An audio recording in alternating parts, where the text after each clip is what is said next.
Hello, Assalamualaikum. A very good morning. Today I'm going to talk about English is a failing subject for Malaysia despite national push. A survey by the Malaysian government has shown that more than 90% of people polled want English standards to be improved in local schools. Kuala Lumpur. Malaysia, a former British colony, is considered to be one of the Southeast Asia's more English proficient nations, but there are still challenges to getting students to converse confidently in the language. It's a problem the government is taking very seriously. 2 years ago, Malaysia announced plans making it a must for all students to pass English as a subject in a major high school examination by 2016. But these plans were postponed after the country's education ministry tested out what would happen if they did. If English was a compulsory subject this year, 2015, we would have had about 25% of the students failing SPM, said Deputy Education Minister P. Kalamanatan. We have about 400,000 students sitting for the examination. 25% rate failure would give us about 100,000 of students not being able to get certificates. That's a concern.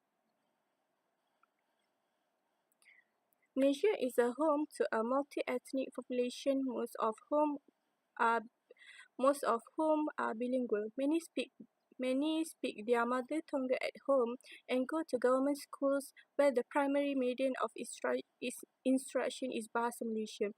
English, on the other hand, is often taught as standalone subject. Many Malaysians have some sort of grasp of the language, but communicating confidently can still be a problem. You get to a remote area or a rural area, the only English they get is probably only 30 minutes they get in the classroom. That's the only English the child gets, P. Kalamanatan said. The moment the child leaves the classroom, there's no English, so we need to strengthen and increase the number of hours and minutes into English language in classroom, and that's what we are doing right now. Malaysia's Prime Minister is testing the waters allocating funds for a dual language program in the 2016 budget. It is a pilot project giving 300 primary schools the option to teach subjects such as science and mathematics in English.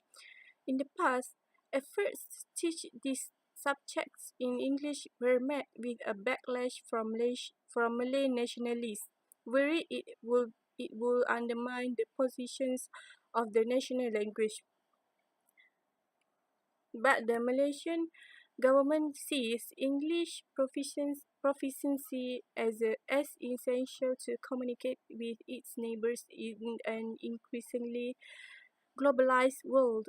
This takes on even more importance as the 10 member states of ASEAN plan for economic integration through the ASEAN community set to be launched by the end of the year. Today, we want individuals who have high self-confidence who can communicate especially in English. Like it or not, English is a prerequisite in this world, so we cannot be emotional anymore. We cannot feel that we don't need to learn English, said Prime Minister Najib Razak. Malaysia's Education Ministry is upping efforts to train teachers and increase students' exposure to the English language, but admit it will need help. Some Malaysian graduates agreed that their English wouldn't have improved without their parents' support and after-school practice. A lot of training, actually watching movies, speaking in the mirror by yourself, it's an initiative for yourself, said Moh Izzat Muhammad Anwar, a trainer engineer. Malaysia said it will also be seeking public feedback for ideas on how to increase English standards in the nation. In the meantime, the plan to have students achieve a passing mark in the subject remains on hold. Okay, that's all. Thank you.